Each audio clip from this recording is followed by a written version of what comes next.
Mel. And I'm Carrie. We're happy you're here.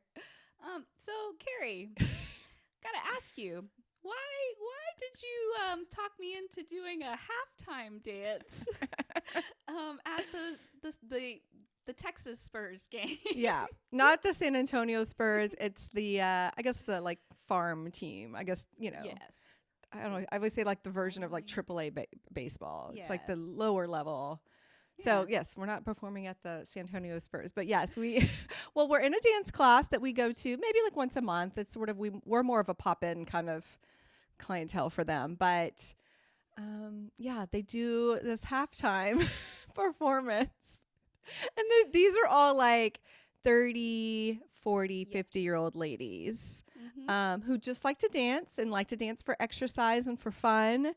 But I think part of it for me, why I was a little tempted was, first of all, every time I leave there, I want to learn the dance better. So because normally you just go to class and you learn a whole choreography for it feels like a lot sometimes. And you just about get it. And you do it one or two times and then you go home and then you never do it again. That's true. And I always want to, I have come home and practiced a couple times, but I'm like, no one's ever going to see this. Like, why am I practicing it? So I think I wanted an outcome for the effort. Was one of the reasons that I talked you into signing up for this. So yeah, so we're learning a dance. I think we have 4 rehearsals total. We have 2 more left before we perform. Yeah, and I just thought it'd be a good challenge for us. It is. Well, first of all, you didn't talk me into it. You said, "Hey, I want to sign up for this," and I said, "Yes." And then as time went on, I'm like, "Why am I doing this?" like seriously, I woke up at 4 a.m. last night, sweating in my dream, doing the dance, or actually, it was right before the dance at the show, right? And I was soaking wet, and I was like, "Why am I doing this to myself?" And why were you? What was the scary part? You forgot the dance moves, or what? What was it? I think I was feeling unprepared. Okay. It was we were getting ready, and I was looking for a place to rehearse it. In this little staging area, and I couldn't find a place to really practice. And you didn't feel ready. And I didn't feel ready. Yeah. But it was just interesting to then come here and examine why we choose to challenge ourselves. Yeah. We chose this. Potentially embarrass ourselves. I mean, even if we do amazing, the whole concept is a tiny bit embarrassing, right? We're older women who are wanting to perform at a halftime show.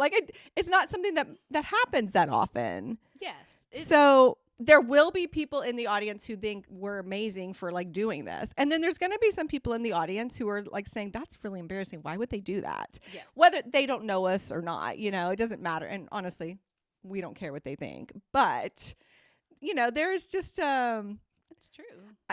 But again, this is, our last episode was you're 40, you don't care anymore. But it's a little bit of that, if we wanted to do it, and it's fun for us or challenging for us or whatever reason we're doing it, who cares what anyone else thinks anyway? Mm-hmm. Exactly. Yeah. I think the challenging ourselves, proving we could be brave enough to do it, athletic enough to pull it off. True. And I try to put myself past the event and be I will have this mental image of what I saw as the dancer looking out at the stadium. Yeah. I get to carry that into my 50s, 60s, 70s, 80s. I might do it again. I might not. Right. But I get that memory. Mm-hmm. And maybe it's empowering. Yeah, I think so. Yeah, you're right. You're going to look back and be I was on the floor with all those lights on me, dancing and I pulled it off. Yeah. And I know I will pull it off. You're going to be great too. You will, and I will. We'll get through it.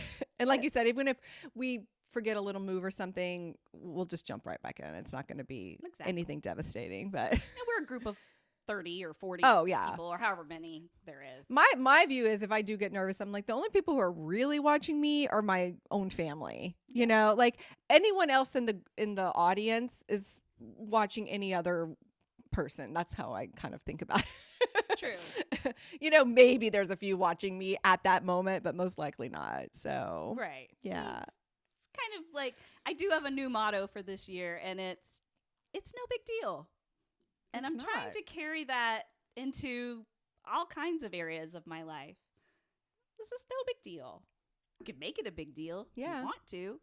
Right. But it's really not. No. It's just something we're going to go do on a Saturday night, and it's Yeah. taking a couple Sunday rehearsals. And Yeah. And it's fun. I think it's fun. It kind of makes me feel alive in like a different kind of way. I mean, I feel, I have these moments of like, most days, like I wake up the kids and I always like cuddle with them, and I'm always like really I appreciate that moment. And I have moments like that, but this is like a different kind of alive feeling that you just don't get that often.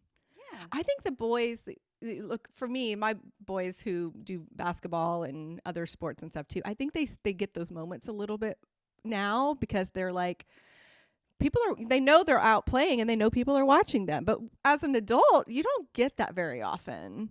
That's true. Right. You have to choose to want to do it. Mhm. You can just kind of hide in your house or your job, or it Totally. depends on, what your lifestyle is like, but Yeah, you might have to present in a meeting, or, I do some acting. So yeah, there are sometimes I know people are watching me, but yeah, it's not a very common thing anymore. And it's good to have that experience. it is good. Yeah. Yeah, you feel alive. I love that. Mm. Yes, I think so. And it proves, well, if I did that, I could do this. What else could I do? Yeah, exactly. I mean, I could try out for or audition for a play. Yeah. I could speak in front of people. Mm-hmm.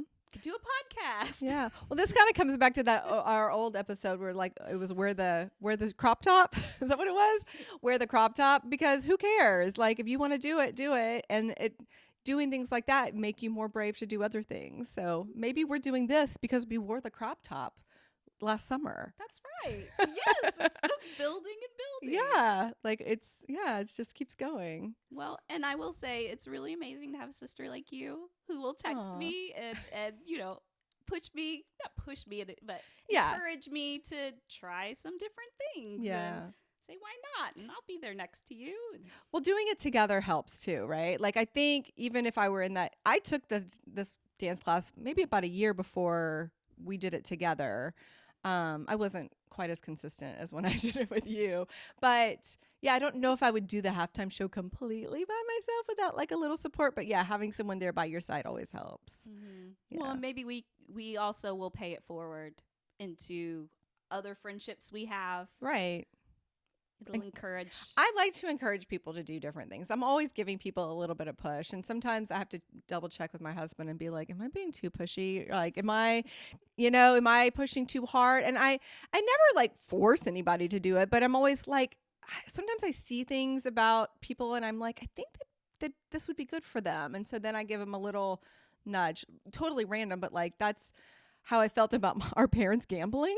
Like they were just retired and went to like, the casino a couple times, and they were doing slot machines. And I'm like, Mom, I know you like games and I get you probably like the slot machines, but like, you could sit down and play cards. And I actually went with them once and I'm like, we are going to sit at blackjack. And I made Mom, and I think Dad came with me. I think the three of us sat down and we played blackjack. And I was like, it's not that scary. Like we can do this. And now, I mean, They love it. They can't be stopped at the casino, especially Mom. Like, and then once she learned that game, she realized it's not that scary to learn a new game, and she has sat down and learned all the games at some point. I don't know if I knew that you encourage that initial bravery for them to sit at the tables, and now they're so loved. I mean, that has created. Hey, like the dealers like them. It's so much more social. It's a community a bit, yeah. It is, but it fills their buckets. I think they Yes. feel seen. Mm-hmm. They get to use their wit and their. Yeah, Dad likes to have his fun conversations and little jokes, and Mom loves playing a game, and I think you're right. Like It's really special, Carrie. Well, thank you. I appreciate that. But that's what sometimes I'm like, I feel like I do push people a little bit and make them a bit uncomfortable, but it's usually out of a place of love and like, I think this could be good for you. and you believe in them. Yes. You believe they're capable. Oh, absolutely. I'm capable. Whoever you're encouraging, you could feel that you truly believe Right. we could do this. That's right. Yeah, that's true. Yeah. And having someone believe in you, whether you want to do it or not, I think is still probably a good thing.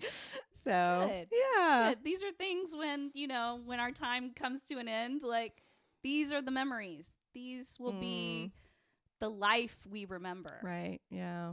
Yeah, that's true. Thanks, Carrie. Yeah. Well, wish us luck on our performance. I don't know. Maybe we should air this after we're done, then we can do a follow-up. But That's right. I'm sure it's going to be a really fun time, and I'm excited to do it with you. So, me too. Yeah. Well, thanks, guys. We appreciate you coming by, and we'll see you next time. Bye. Bye.